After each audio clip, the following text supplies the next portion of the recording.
ৰাজীৱ ভৱনত কংগ্ৰেছৰ মাজত প্ৰচণ্ড কাজিয়াৰ সৃষ্টি হৈছে দুই ফয়দৰ মাজত নুৰুল হুদাৰ উপস্থিতিতে প্ৰচণ্ড মাৰপিট লাগে কংগ্ৰেছে বিন্নাকান্দি সমষ্টিত প্ৰাৰ্থিত্ব নিদিলে তাক লৈ চলিছিল বাক বিতণ্ডা আৰু সেই বাক বিতণ্ডাই ভয়ংকৰ মাৰপিটৰ ৰূপ লয় যাৰ ফলত পৰিস্থিতি বিষম দেখি নুৰুল হুদাই স্থান এৰি আঁতৰি যাবলৈ বাধ্য হয় লৈ আহিছো এই মুহূৰ্তৰ সবিশেষ কংগ্ৰেছৰ ৰাজীৱ ভৱনত আকৌ প্ৰচণ্ড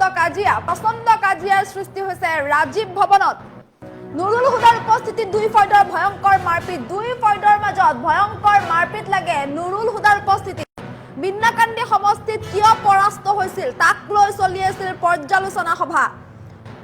আৰু সেই পৰ্যালোচনা সভাৰ মাজতে বিন্নাকান্দি সমষ্টিত কংগ্ৰেছে কিয় প্ৰাৰ্থিত্ব দিয়া নাছিল ইয়াকে লৈ চলিছিল বিতৰ্ক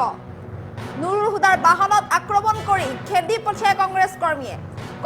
কৰ্মীয়ে খেদি পঠিয়াই নুৰুল হুদাক আৰু এইদৰে কংগ্ৰেছৰ পৰ্যালোচনা সভাৰ মাজতে এনেদৰে তীব্ৰ উত্তেজনা বিৰাজ কৰা দেখিবলৈ পোৱা যায় ডবকাৰ কংগ্ৰেছৰ কাৰ্যালয় ৰাজীৱ ভৱনত এইদৰে উত্তপ্ত পৰিস্থিতিৰ সৃষ্টি হোৱা দেখিবলৈ পোৱা গৈছে বিন্নাকান্দি সমষ্টিত কংগ্ৰেছে সমৰ্থন দিয়া অজাপ প্ৰাৰ্থীৰ যি শোচনীয় পৰাজয় সেই পৰাজয়ক লৈ পৰ্যালোচনা সভা আয়োজন কৰা হৈছিল বিন্নাকান্দি সমষ্টিত বিগত নিৰ্বাচনত বিন্নাকান্দি সমষ্টিত কংগ্ৰেছ মিত্ৰজোঁট অজাপৰ তৰফৰ পৰা প্ৰাৰ্থী দিয়া হৈছিল আৰু সেই প্ৰাৰ্থী পৰাস্ত হৈছিল নিৰ্বাচনত আৰু নিৰ্বাচনত পৰাস্ত হোৱাক লৈ কি কাৰণে পৰাস্ত হ'বলগীয়া হ'ল তাক লৈ পৰ্যালোচনা সভাৰ আয়োজন কৰা হৈছিল আৰু সেই পৰ্যালোচনাৰ সভাৰ মাজত উপস্থিত আছিল নুৰুল হুদা আৰু ইয়াৰ পিছতে ৰূপহীৰ হাতৰ বিধায়ক নুৰুল হুদা উপস্থিতিত এই পৰ্যালোচনা সভা অনুষ্ঠিত হৈছিল আৰু সেই পৰ্যালোচনা সভাৰ মাজতে একাংশ কংগ্ৰেছ কৰ্মীয়ে প্ৰশ্ন কৰিছিল যে বিন্নাকান্দি সমষ্টিত কিয় কংগ্ৰেছৰ প্ৰাৰ্থিত্ব দিয়া নহ'ল কংগ্ৰেছৰ প্ৰাৰ্থিত্ব কিয় দিয়া নহ'ল অজাপৰ কিয় দিয়া হ'ল তাক লৈ প্ৰশ্ন উত্থাপন কৰিছিল কংগ্ৰেছ নেতৃত্বত আৰু ইয়াৰ পাছতে বাক বিতণ্ডা চলে আৰু সেই বাক বিতণ্ডা ইমানেই ভয়ংকৰ ৰূপ ধাৰণ কৰে যে মাৰপিটৰ ঘটনা সংঘটিত হয় জোতা চেণ্ডেলেৰে মাৰিবলৈ চোচালোৱা দেখিবলৈ পোৱা যায় পৰিস্থিতি অধিক উত্তপ্ত হৈ পৰে আনকি নুৰুল হুদাৰ বাহনতো আক্ৰমণ কৰে কংগ্ৰেছ কৰ্মীয়ে যাৰ ফলত নুৰুল হুদা পলাই যাবলৈ বাধ্য হয় সমগ্ৰ ঘটনাক কেন্দ্ৰ কৰি এক উত্তপ্ত পৰিস্থিতিৰ সৃষ্টি হোৱা দেখিবলৈ পোৱা গৈছে কংগ্ৰেছে বিন্নাকান্দি সমষ্টিত প্ৰাৰ্থী নিদিয়াক লৈ ক্ষোভিত হৈ একাংশ কংগ্ৰেছ কৰ্মীয়ে এইদৰে পৰিস্থিতি উত্তপ্ত কৰি তুলিছে বুলি জানিব পৰা গৈছে সমগ্ৰ ঘটনাক লৈ এইদৰে ৰাজীৱ ভৱনত পৰিস্থিতি উত্তপ্ত হৈ পৰে ডবকাৰ ৰাজীৱ ভৱনত চলি আছিল পৰ্যালোচনা সভা যিহেতু বিন্নাকান্দি সমষ্টিত কংগ্ৰেছে অজাপৰ প্ৰাৰ্থী দিছিল তেনেস্থলত অজাপৰ প্ৰাৰ্থী সেই সমষ্টিত পৰাস্ত হ'বলগীয়া হয় বিগত নিৰ্বাচনত তেনেস্থলত কংগ্ৰেছ কৰ্মী ক্ষোভিত হৈ পৰিছে কংগ্ৰেছ কৰ্মীয়ে প্ৰশ্ন কৰিছে যে কি কাৰণে বিন্নাকান্দি সমষ্টিত কংগ্ৰেছৰ প্ৰাৰ্থিত্ব দিয়া নহ'ল কংগ্ৰেছৰ প্ৰাৰ্থী কিয় দিয়া নহ'ল তাক লৈ প্ৰশ্ন উত্থাপন কৰিছে অজাপৰ প্ৰাৰ্থী দিয়াক লৈ ক্ষোভিত হৈ পৰিছে আৰু ইয়াৰ পাছতে পৰিস্থিতি উত্তপ্ত হৈ পৰে দুই পক্ষৰ মাজত প্ৰচণ্ড বাক বিতণ্ডাৰ সৃষ্টি হয় অজাপৰ প্ৰাৰ্থী কিয় দিয়া হ'ল কংগ্ৰেছৰ প্ৰাৰ্থী কিয় দিয়া নহ'ল বুলি প্ৰশ্ন উত্থাপন কৰে কংগ্ৰেছ নেতৃত্বক আৰু ইয়াৰ পাছতে এই দুই পক্ষৰ মাজত তীব্ৰ বাক বিতণ্ডাৰ সৃষ্টি হয় আৰু সেই বাক বিতণ্ডাই ইমানে ভয়ংকৰ ৰূপ ধাৰণ কৰে যে একাংশ কংগ্ৰেছ কৰ্মীয়ে ক্ষোভিত হৈ কংগ্ৰেছ নেতৃত্বক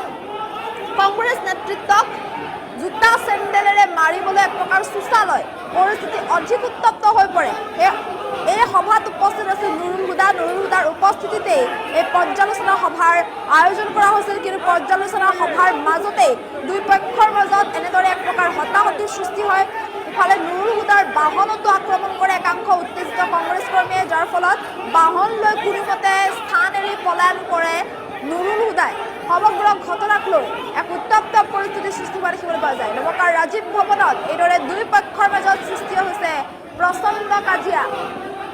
নুৰুল হুদাৰ উপস্থিতিত দুই ফয়দৰ মাজত এইদৰে উত্তপ্ত পৰিস্থিতিৰ সৃষ্টি হোৱা দেখিবলৈ পোৱা গৈছে সমগ্ৰ ঘটনাক কেন্দ্ৰ কৰি পৰিস্থিতি উত্তপ্ত হৈ পৰিছে বিন্নাকান্দি সমষ্টিত কি কাৰণে পৰাস্ত হ'বলগীয়া হ'ল তাক লৈ চলিছিল পৰ্যালোচনা সভা আৰু সেই পৰ্যালোচনা সভাতেই বিন্নাকান্দি সমষ্টিত কিয় অজাপৰ প্ৰাৰ্থী দিয়া হ'ল কংগ্ৰেছে কিয় প্ৰাৰ্থী নিদিলে তাক লৈ একাংশ কংগ্ৰেছ কৰ্মীয়ে প্ৰশ্ন উত্থাপন কৰে ক্ষোভিত হৈ পৰে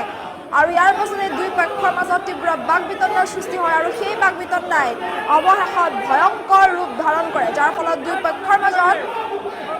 প্ৰচণ্ড মাৰপিটৰ ঘটনা সংঘটিত হয় একাংশই মাৰিবলৈ শৌচালয় আৰু ইফালে ঘটনা বা পৰিস্থিতি বিষম দেখি কোনোমতে বাহন লৈ সেই স্থান এৰি পলায়ন কৰিবলৈ বাধ্য হয় ৰূপহীৰ বিধায়ক নুৰুল হুদাই। সমগ্ৰ ঘটনাক লৈ সৃষ্টি হয় উত্তপ্ত পৰিস্থিতি।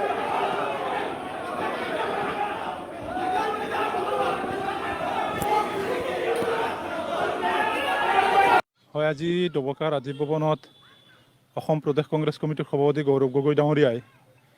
গোটেই অসমৰ জিলাকেইখনত পৰ্যবেক্ষক নিযুক্ত দিছিল আৰু যোৱা নিৰ্বাচনৰ যিটো প্ৰক্ৰিয়া আছিল সেই নিৰ্বাচনত পৰাজয়ৰ কাৰণ বিচাৰি সেই উপলক্ষে আমাৰ তাত মানে প্ৰদেশ কংগ্ৰেছ কমিটিৰ পৰা তত্ত্বাৱধায়ক মাননীয় বিধায়ক নুৰুল হুদা ডাঙৰীয়া, আমাৰ প্ৰদেশ কংগ্ৰেছ কমিটিৰ সাধাৰণ সম্পাদক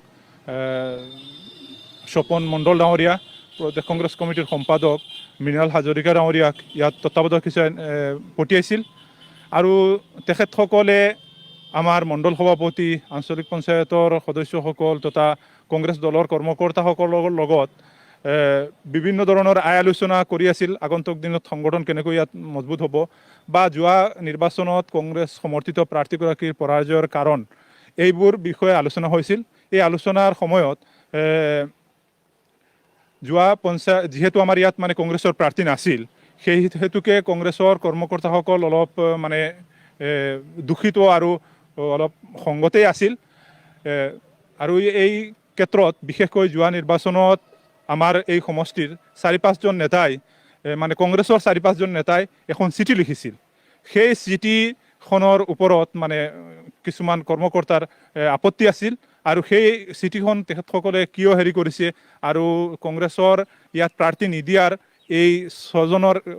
কাৰণ মানুহে কংগ্ৰেছ কৰ্মকৰ্তাসকলে ভাবি আছে যে এই কাৰণটোৱেই মূল কাৰণ যে ইয়াত কংগ্ৰেছৰ প্ৰাৰ্থী নিদিয়াৰ মূল কাৰণটোৱেই হৈছে এই চহী কৰা 6জন ব্যক্তি। গতিকে এই কথাটোৰ ওপৰত কিছুমান কৰ্মকৰ্তা, কিছুমান যুৱ কংগ্ৰেছৰ বন্ধু সংগতে মানে অলপ উত্তেজিত হৈছিল আৰু বিশেষ একো নাই। এইখিনিয়ে হৈছে আচলতে মানে মূল কাৰণটো এটা আছিল এই 4-5জন নেতা যিসকল মানে আজি আচলতে তেখেতসকলে আহিব নালাগিছিল, কাৰণ কংগ্ৰেছত মানুহ আছে, ইয়াত এতিয়াও সমষ্টিটোত হাজাৰ হাজাৰ কংগ্ৰেছ কৰ্মকৰ্তাসকল আছে আৰু এইসকলৰ আৱেগ আছে আৰু এইসকলে যিটো কাম কৰিছে সেইটো কাম আচলতে সেই সময়তো আমি কৈছোঁ ঘৃণনীয় কৰিছে, আজিও কৈ আছোঁ এনেকুৱা কাম কৰিব নালাগিছিল। কংগ্ৰেছৰ কাৰণে কংগ্ৰেছৰ লগত, কংগ্ৰেছৰ কৰ্মকৰ্তাসকলৰ লগত, যুৱকসকলৰ লগত বহুত আশা আকাংক্ষা লৈ পাৰ্টি কৰে। গতিকে তেখেতসকলক মই আজিৰ মূল কাৰণটো এইটোৱে আছিল। আমাৰ হুদা ডাঙৰীয়াই, পৰ্যবেক্ষকসকল ডাঙৰীয়াই আমাৰ কথাখিনি সুন্দৰকৈ শুনিছে, তেখেতসকলৰ লগত কোনো উত্তেজনা হোৱা নাই। তেখেতসকলে ইয়াত ভালকৈ ধুনীয়াকৈ সভাখন পাতিছে। পিছ মুহূৰ্ততো তেখেতসকলে সভাখন মেইনটেইন কৰি ইয়াৰ পৰা ওলাওঁতে সেই ব্যক্তিসকলক লৈ তেখেতসকলে স্কৰ্ট দি লৈ গৈ আছিল। তেনে সময়ত সেই ব্যক্তিসকলৰ ওপৰত আকৌ মানে কিছুমানে আক্ৰমণ কৰিব বিচাৰিছিল। সেইটোৱে আছিল মূল কাৰণ আজিৰ। ইয়াত 2-3জন আজি আচলতে সেই 6জনীয়া এটা চিঠি আছিল, সেই চিঠিখনৰ 6জন নটাৰ ইয়াত 3জন উপস্থিত আছিল। সেই 3জনৰ ওপৰত চেণ্ডেল লৈ মানে কিছুমান কৰ্মীয়ে উত্তেজিত কৰিছিল। এইটোৱেই নাই তেখেতে মানে বস্তুটো শান্ত কৰিবৰ কাৰণে, কৰ্মকৰ্তাসকলক শান্ত কৰিবৰ কাৰণে আগুৱাই আহিছে। তেখেতৰ চিটৰ পৰা উঠি আহি আগুৱাই পেলাই শান্ত কৰাৰ মুহূৰ্তত বস্তুটো এনেকুৱা দেখুওৱা গৈছে তেখেতৰ ওপৰত তেনেকুৱা।